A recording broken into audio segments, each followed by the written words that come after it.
all of them, so hopefully I get some good interaction.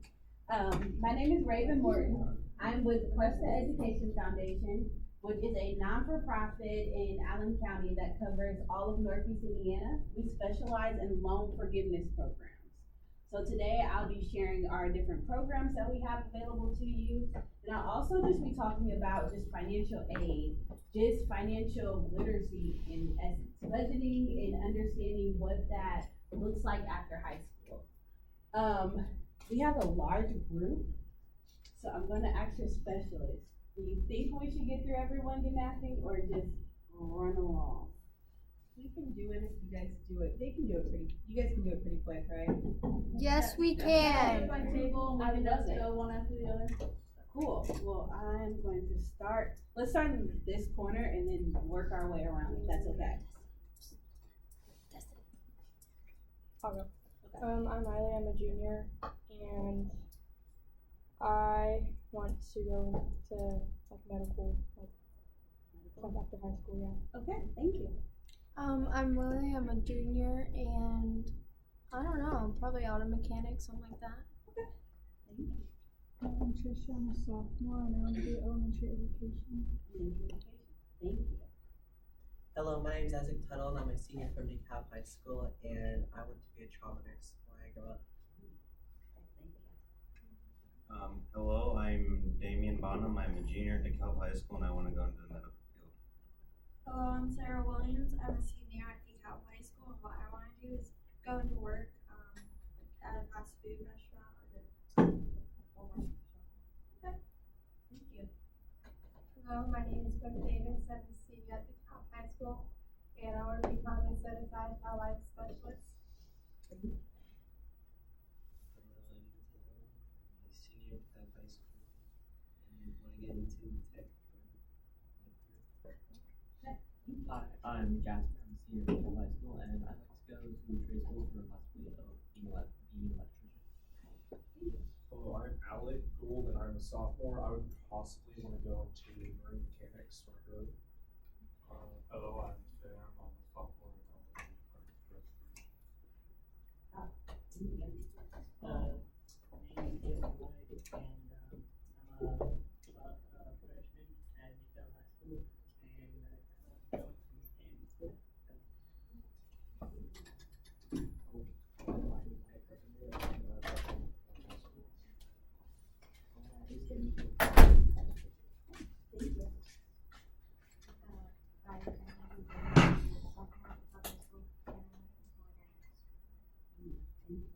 I'm Taylor. I'm a junior at DeKalb High School, and I want to be a mechanic. I'm Leon. I'm a sophomore at DeKalb High School, and I'm working on being an automated specialist. I'm Jaden. I'm from DeKalb High School. I want to be an electrician.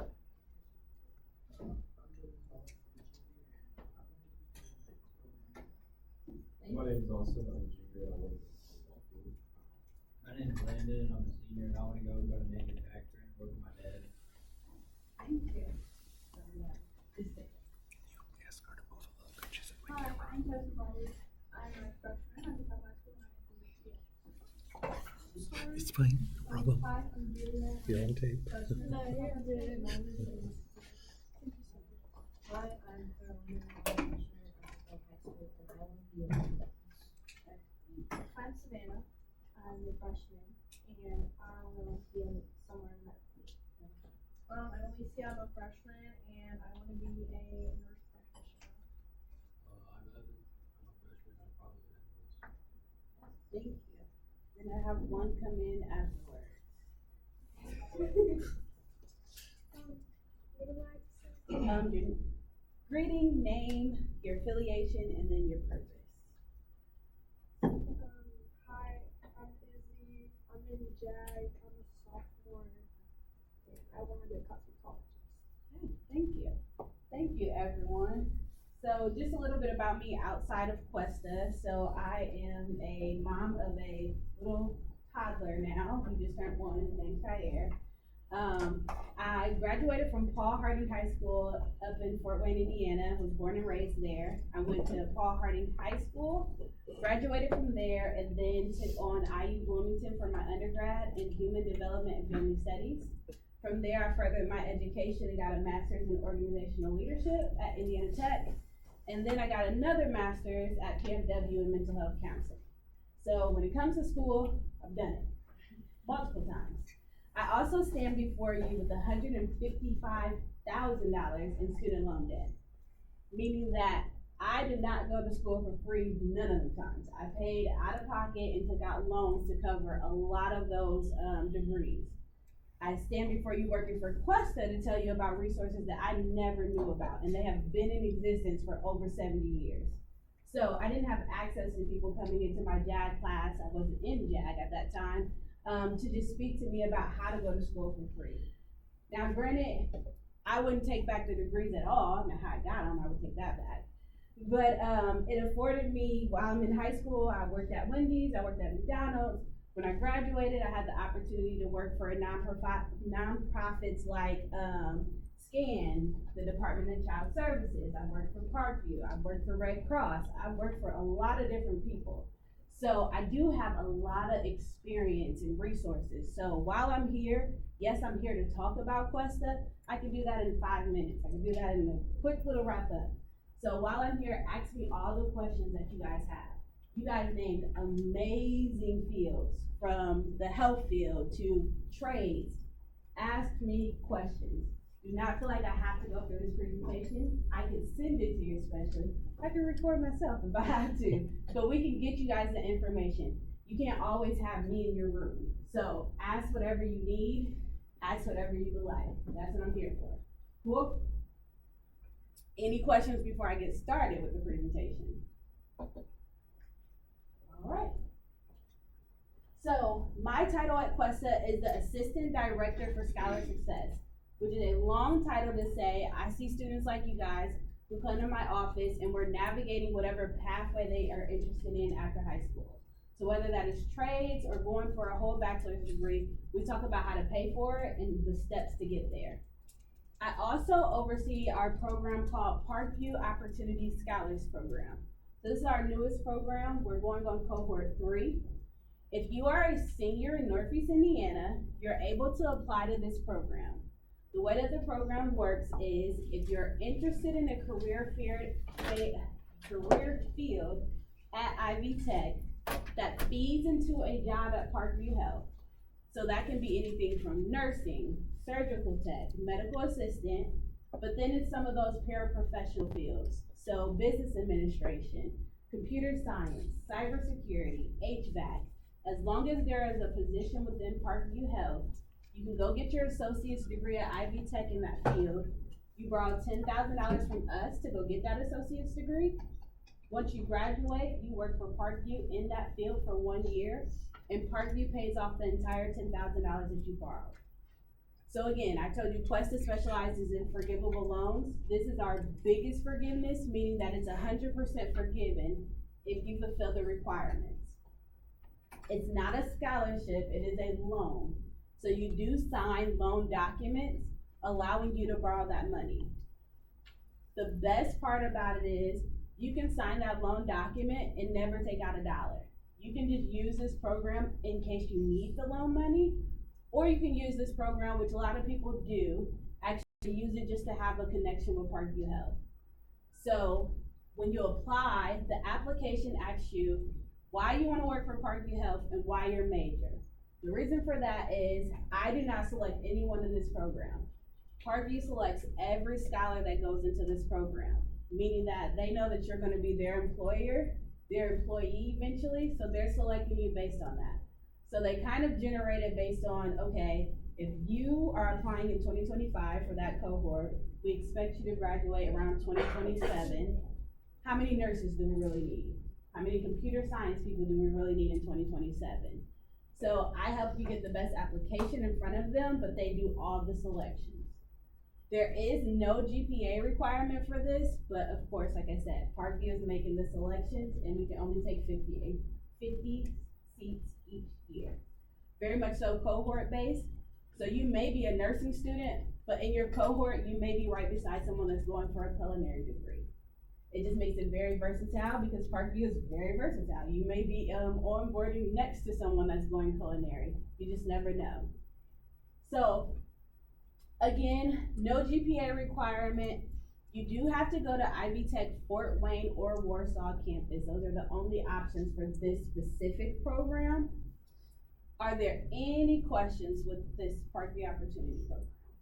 Can I ask you one more question? If a student, like, let's say you didn't get in, when you were a senior in high school, are you allowed to go, like, after you've done a year of college? Is that something you can apply to do it, or do you have to? Not for this program, but for our traditional scholars program, you can apply as a freshman in college. Okay. So you can kind of apply to that secondary.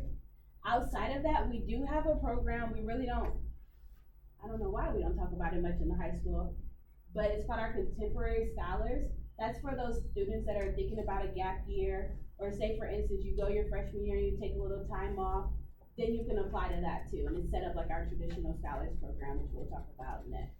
That's a good question. It's a really good question. Any other questions? Okay. All right, I'll talk about our traditional scholars program. When I said that there were things like this in existence for over 70 years, so Questa has been in existence for over 75 years. We started out at Southside High School, where the principal there gave a student $100 and was like, hey, you go to college, your only requirement is once you graduate, bring it back. The pay it forward method is what we've been riding on for all those 70 plus years. Of course, $100 does not get you to college now, but we're able to loan out thousands of dollars. With the forgiveness paid back, we're able to continue loaning students money. We are here to help you graduate with less debt and also to keep your talents here in Northeast Indiana. So a lot of times we go get those nursing degrees, those law degrees, we're the elementary ed teachers, and then we go to Texas or we take it to Florida. We want you to stay here. We need those professions here in our area. So that's our entire mission and vision. With that, we're known for our traditional scholars program. You do have to have a 2.5 GPA to apply to this program. Once you get in it, you're able to borrow up to $20,000 for a bachelor's degree or $10,000 for an associate's or certificate. The benefit of this program is you're able to go to any institution in the state of Indiana. How you get forgiveness on this program is once you get selected into that Indiana institution, you apply to this program, and after you graduate, you have to live and work in Northeast Indiana, so this quadrant, for 5 years after you graduate, and we give you 50% off of what you borrow. So just by graduating with that bachelor's, associate's, or that certificate, you're working in your profession wherever you like. So say for instance, you're at Google, wherever. You work there for 5 years, as long as that is in the state of, as long as that is in the Northeast quadrant, we give you 50% off of what you borrow. The way that you get that additional 25% off is if you go to one of our partner schools. So if you go to Anderson, Grace, Huntington, Ivy Tech, Manchester, PFW, Indiana Tech, IWU, Taylor, Trine, or St. Francis, they'll throw in an additional 25% off. So that makes that 75% off. Again, we're just here to help you graduate with less debt. If you were to borrow money from me today, you would owe me exactly what you borrowed. The way that this goes is we're attaching some forgiveness to it as long as you give us that work back commitment in Northeast Indiana. Now, just going back to reiterate, with the program, you can go to, let's say you want to go to IU Bloomington, or you want to go to Ball State. You can go to any of those Indiana State institutions. You're going to get that 50% off. You just get that additional 25% off if you go to one of these schools. So that's just the difference of the 50 versus the entire 75%. Any questions there? Okay. So again, you can borrow $20,000 for a bachelor's degree, $10,000 for a certificate or associate's, The way that it's paid out is $5,000 is the max a year that you can get out of your loan. It's $2,500 a semester towards your bill.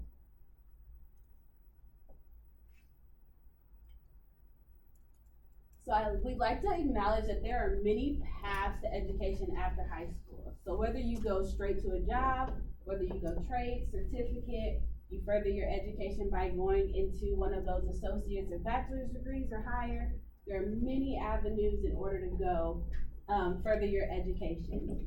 Even if you go on the job, you're still learning something. I like to share that my brother works at General Motors. He went to Ivy Tech for maybe 2 months after high school. I don't even know why he did that because he hated school to begin with. But to this day, like on the weekly income or bi-weekly income, my brother definitely reports more income than me. Now yearly I got him because I get to counsel whenever I want to. But you can literally graduate high school and generate wealth in some kind of way without having to step a foot into an institution. So know that there are other avenues and pathways to go get what you would like. We just are here to help you find that way, in the right way that fits for you. But there are many options. So before we start talking about college expenses and budgeting and things of that sort, any questions? No? Okay. So based on the screen, just on the information provided, does anything stand out to you guys or anything like, what does that mean? The housing. The housing? What about it? It's like about 41% of your college costs. So like I find that statistic interesting. Yeah. So a lot of people always bring that up, especially because it says 41% and how high it is. Now, granted, this is a breakdown of what would be an ideal budget, but you can maneuver your budget. If you know you don't want to spend 41% in housing, maybe you want to go to, let's say you want to go to Trine, but you're just going to commute versus actually paying for housing. You can pay that in tuition and fees versus putting it in housing.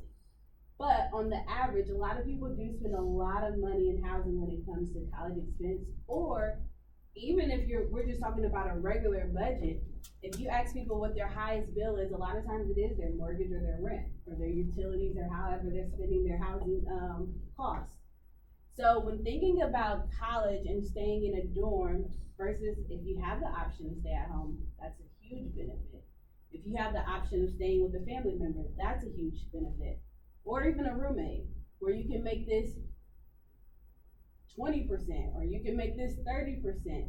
However you can kind of fluctuate in that department, definitely do the research to see how you can. I went on a summer program to groups down at IU, and we had to have a roommate for that summer portion. And not that she was horrible, because she was cool, we're still friends to this day, but we obviously were not gonna make it my freshman year through college as friends. So I decided my freshman year I would actually have no roommate.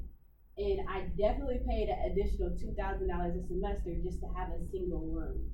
So doing the research to understand the difference of what one roommate looks like versus having no roommate, there is a difference even in proximity to campus. So I stayed in a kind of centralized dorm versus staying closer, further away from the stadium. There's a cost to that. If you stay kind of centralized, it's a little bit more expensive because you do have the benefit of being centralized. Even if you think about your own city, your own town, and where you stay, there is a part of town that's cheaper than other parts of town. So just understanding how that housing cost kind of fits into your budget and what that expense looks like. If we talk about tuition and fees, I brought up like your Trines, your St. Francis, knowing the difference of like private and public institutions and how much they cost. Now, don't always let the ticket price kind of scare you because private institutions have a lot of scholarships, meaning free money that they offer to students to come there. But sometimes that's not always the case. So you do want to look at what tuition and fees kind of look like. I like to also park here a little bit because some people are interested in going to colleges out of state. I'm working with a family member right now who's currently at Tennessee State in the nursing program. but she feels like it's too far from home. She went too far from home, so she's trying to come back, and she's thinking about Ohio State now. It's a little closer, but because she's not a resident of Ohio, she automatically has to throw in $26,000 extra to her tuition bill because she's not a resident of that state. So once you're going out of state to go to a college, they are able to charge you an out-of-state, a non-resident fee to go to their college. So being aware of just all the fees that go into where it is you're going to and what all is included. So the tuition and fees can cover that non-residential cost. It also is just per credit hour, you pay a fee. So some schools are anywhere from, on the lower end, maybe like $130, you can kind of, $130 per credit hour, you may catch it. Some are closer to that, a little higher in the 200s. And then some will bundle it. Usually one class is 3 credit hours. Some will say we have a flat fee for each 3 credit hour class, it's $5.95. And that's how much you pay per class. So understanding that can be a lot. They give you a billing statement, what's called a billing statement each year. And that's where people like Questa, that's where people like your JAG specialists kind of come in hand and kind of sit side by side with you to understand what's in front of you. If you're, for instance, you can't get a hold of your JAG specialist, you forget about Questa, even a bank, you can go to your bank and they will walk beside you and go through that billing statement with you, just so you don't get into something that you don't understand. Anyone know anyone in college and have talked to them about how they get their books? A little bit. So I know we had a student in, I think it was the second class, that talked about her sibling goes to Ivy Tech, but she's looking into Purdue Fort Wayne. So Ivy Tech has books included in their tuition and fees right now. So they do not have to pay out of pocket for their books. Their books kind of come with the whole shebang. PFW, for instance, does not have that benefit. So once you get your bill kind of covered, whatever funding you have left over, we call that a refund. You can utilize that to go buy your books and fees. If you do not have a refund, you would need to go buy your books for your classes. So once you get your schedule for that semester, you have to seek out what books you need and go get them paid for and purchased. You can go to your local library, you can go to Amazon, whatever fits you best. Again, we're talking in essence about a budget. So if the book is $250 at the library, if I go to Amazon and I can get it for $100, it definitely benefits me to do some shopping, because this budget doesn't have to be as hard as these numbers. You can maneuver it as best as you can. Renting books. You do have the benefit of renting books in college. It's a huge benefit to save money. And then this last one, transportation and other costs. Do want you to keep in mind that a lot of college applications are not free. So when you hear a college go week, or you hear someone say a waiver is offered, definitely utilize that. So you don't have to pay to apply to this college, that college, and the other. It becomes very expensive to do. So utilizing that. Transportation, this can be parking permits. This can be if your institution has access to a bus line, you will have a fee, whether you take that bus once or never ever. You do have access to it, so that does come with a cost towards that institution. So when thinking about things as far as a budget and expenses, when it comes to college, there's a lot to it. And the reason we as an institution exist is because we don't want you to accept and then start thinking about this budget. We want you to start thinking about it in advance. Any questions or thoughts, comments?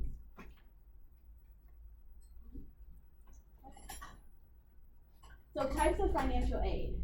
You have your grants and scholarships, which is what you definitely want to go for as much as you can. So this is money that you do not have to pay back. These do not have to be repaid. You have work study, which is a federally funded job program in which the student can earn money that helps pay towards their educational expenses. So this is where a student is either working like a library campus job or security, things of that sort, but they're getting paid in order to help pay for their educational expenses. The last kind of bucket is student loans. So these could be federal or private, but this is where you get to repay with some interest kind of tacked onto it. But usually when it comes to paying for college, these are the categories in which students tap into to help cover their bill.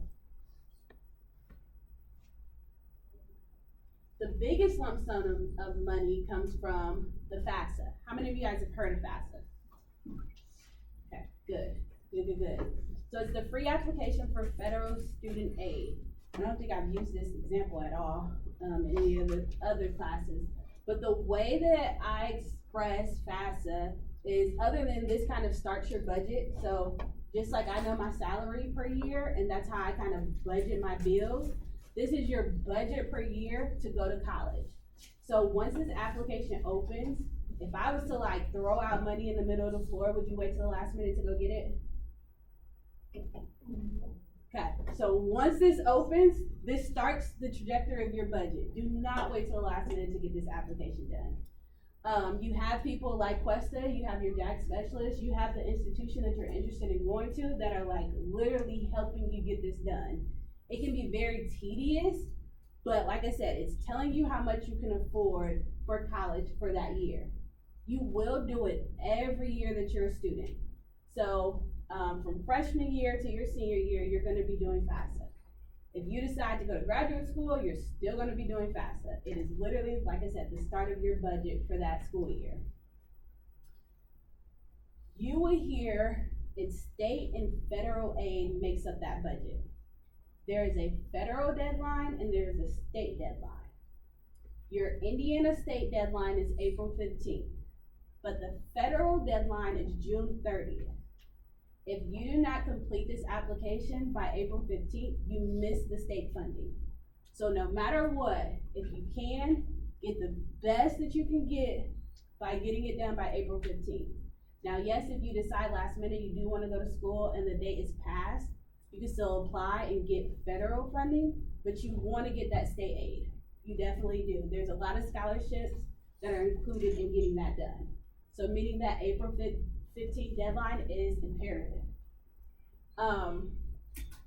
We also want you to know, if you are a 21st Century Scholar or you do have other scholarships, it is becoming a mandated thing that you have to do this. I think it's now a high school requirement from here. I think they started that already, that you have to do it as well. It's only for your best interest. If you don't decide to go to school, it does not, it's nothing. It's just your generated budget. If you never use it, you never use it. It's okay. It's not holding anything against you. You do have to use your parents' income. So your parent or guardian, whoever claims you on their tax, is the person that you kind of do this application with. I'm not gonna get into too many details of it, but the parent or guardian that you are doing this application with is very imperative. So their email login, you guys all have to have like a FSA ID. They have to have one and you have to have one. So getting this application done is definitely like kind of a joint effort. And if you have any questions, concerns, like I said, there's so many resources out there. InvestEd literally has a step-by-step guide that shows you how to get the application done step by step by step. But if you forget any of that information, Quest is here to help as well. Any questions on FAFSA? Okay. So how do I find scholarships? Other than the things that are already on the screen, if I was to tell you, if we were just talking about jobs that are open right now, or if we were just looking up the new, I don't know, the new iPhone that's coming out, how would you find information on it?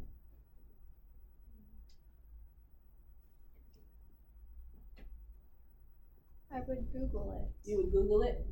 I would.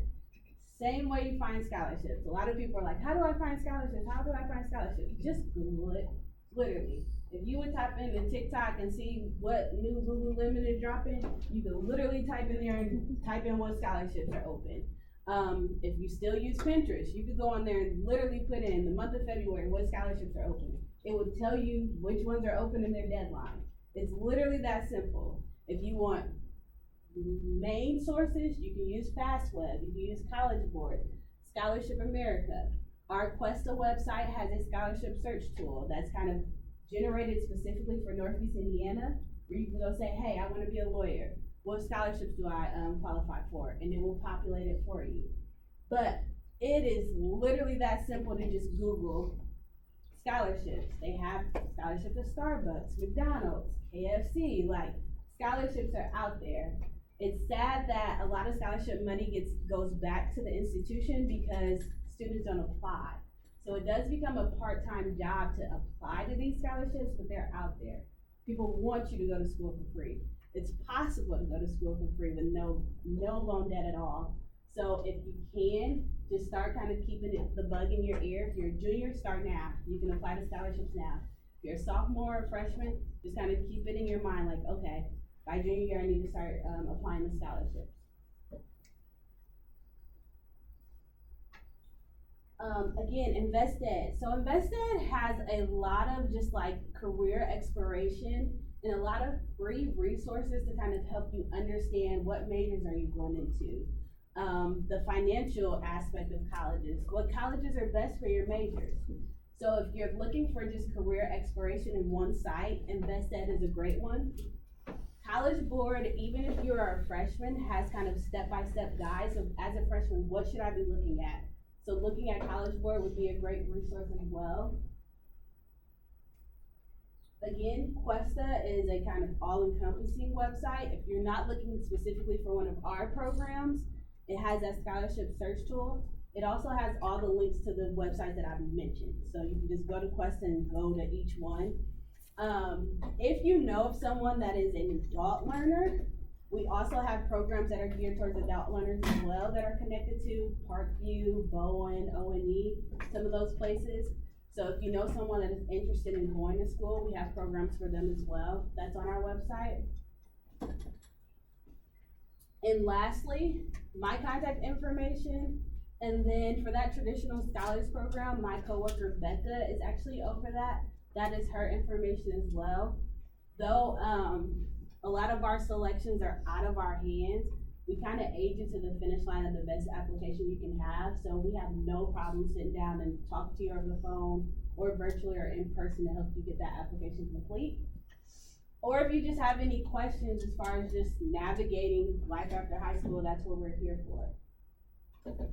So with that, that is the end of my presentation. Any questions at all?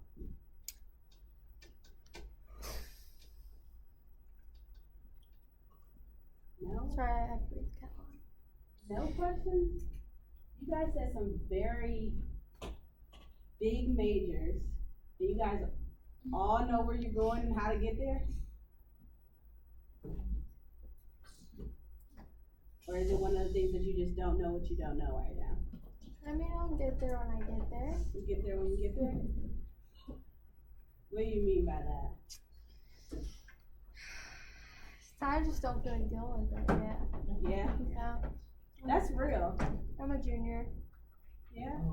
Do you remember your first day of junior year? Huh? Yeah. How far away does that feel? I mean, it felt like it was yesterday, kind of. These years went by pretty fast. Yeah.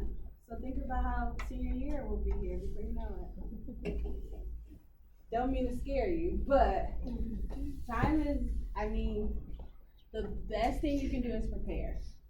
I think one of the things that I'm learning more and more is that the earlier you can take advantage of the resources around you, the better off you'll be. So if you have dual credit, if you have access to a career center and you know you want to do trades and you can get that taken care of while you're in high school, like why not propel yourself?